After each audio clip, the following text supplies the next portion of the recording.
course. Now when you go to your library, you will see the folder that contains all the lessons for your course. To use these lessons, you have some choices. You can use them directly in Nearpod. You can use them as links in your content or course management system, or you can integrate it. We're going to see each of the choices. As you hover over a lesson, you will see three choices appear: live presentation with Zoom, live presentation, and student paced. We will focus on live presentation and student paced. A live presentation would be what you would choose if you were doing this lesson live with your students in the classroom. Student paced is similar to what you experience in the course. Each of your students will arrive to that lesson on their own time.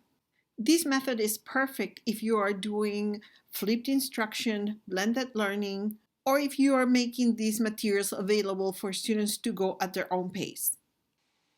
All right, so first I hover over the lesson I want to use and choose the mode. If it's going to be a live presentation, I click, and then I will get a little menu.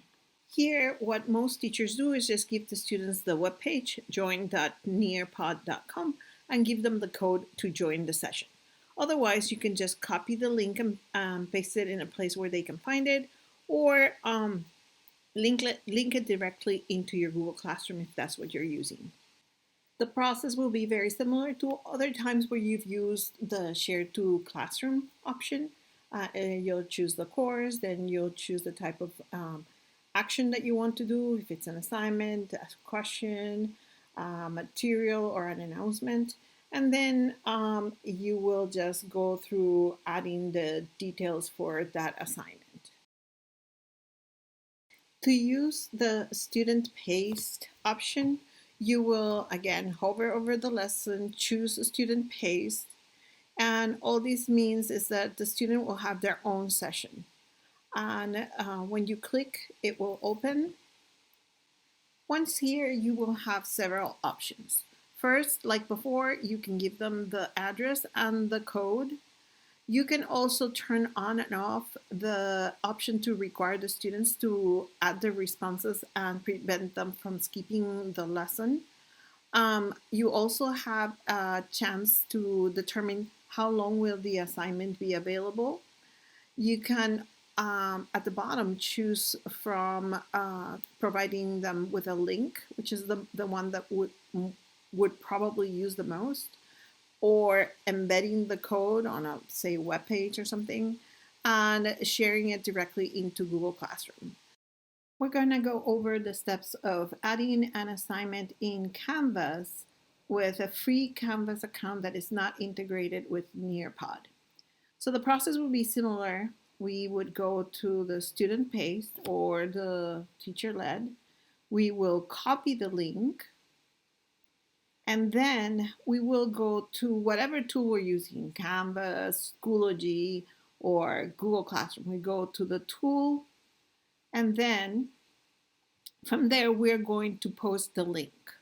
So in this case, in Canvas, I will go to assignment, and there is an option to put an external link.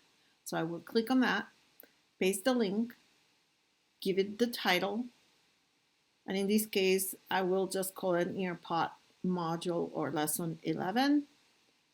I will make it open in a new tab. This is just a good process because the students otherwise might get lost.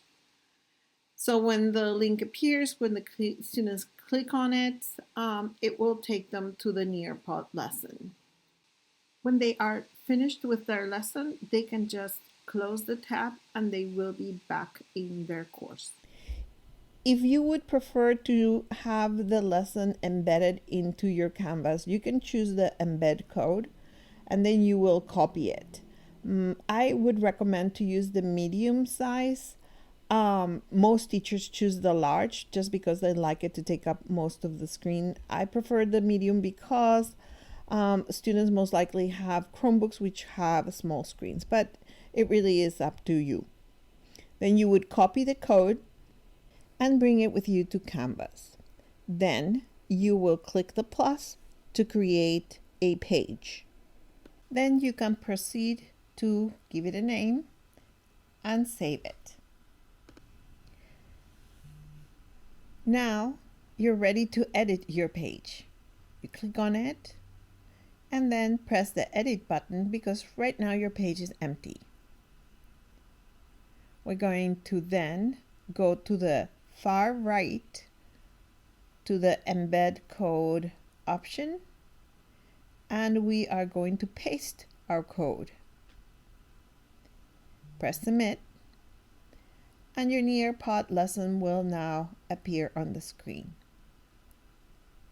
One thing that I also recommend is that you check the box to add student to do, because since this is a page, is a resource, it is not an assignment, it doesn't naturally have a deadline. So if you don't want your students to forget to do it, you may want to click on the to do, then give it a date, and then save. If you want this lesson to appear in your gradebook, then you must create it as an assignment. Like before, you start by giving it a name and then adding the item. Once the assignment is created, you click on it to be able to edit it. Once it opens, click on Edit,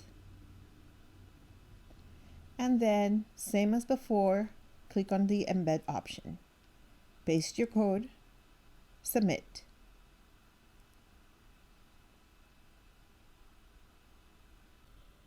Now that your lesson is ready, you need to add some details. What are the points possible?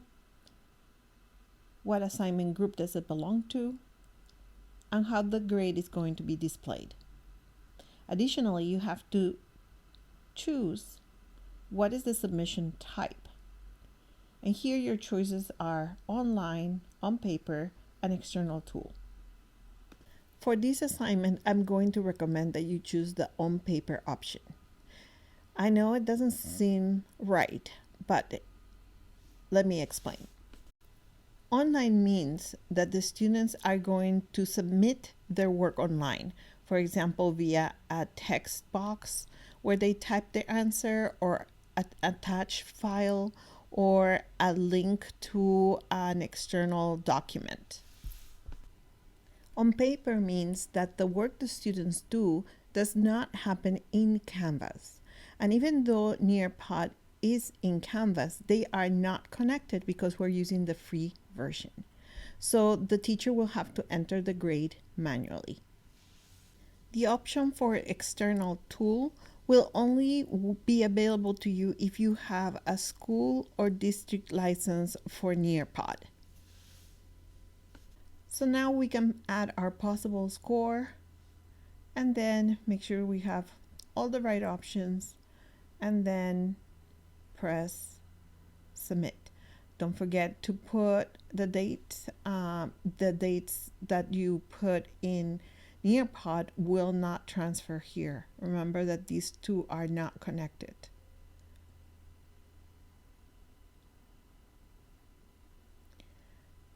Again, the assignment shows, but now if I go to my gradebook, I will see that there is a slot where I can enter grades for this assignment.